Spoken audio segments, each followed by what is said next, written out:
عصر حاضر میں صفات مہدی کا خلاصہ۔ موجودہ حالات کے تناظر میں اگر امام مہدی کا ظہور ہو جائے تو اس دور میں امام مہدی ایک عالمی مجدد کی حیثیت سے ظاہر ہوں گے جو معاصر فرق، رائج جماعت و مروجہ تنظیموں، شخصیات اور کمیٹیوں کے ساتھ تعصب سے ہر دم اجتناب برتیں گے۔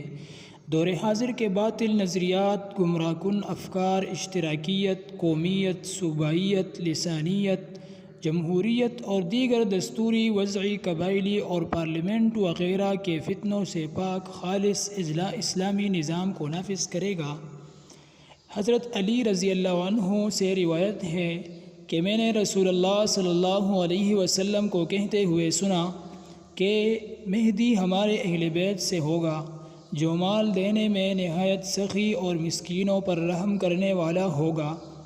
حضرت طاؤس رحمۃ اللہ علیہ سے روایت ہے کہ امام مہدی کی علامت یہ ہوگی کہ آپ اپنے عاملوں اور گورنروں پر نہایت سختی کرنے والے، مال دینے میں سخی، مساکین پر رحم کرنے والے ہوں گے، گویا کہ مساکین اس دور میں مکھن چھانٹیں گے۔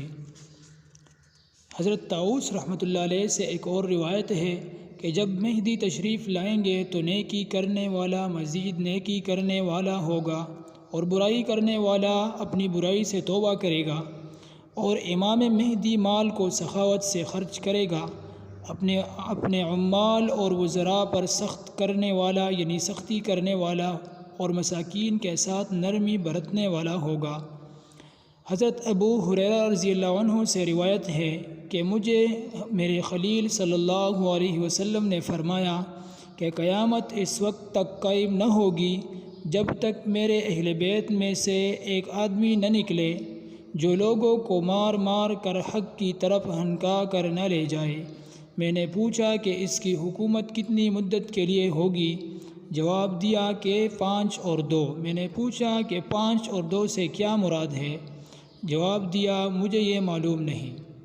امام مہدی کے انصاف میں سے مظلوموں کے حقوق کو مکمل طور پر واپس کرنا ہوگا، حتیٰ کہ کسی ظالم نے مظلوم کا حق اپنے داڑھ کے نیچے دبا کر رکھا ہوگا تو امام مہدی اس کو بھی لے کر واپس کر کے دے گا۔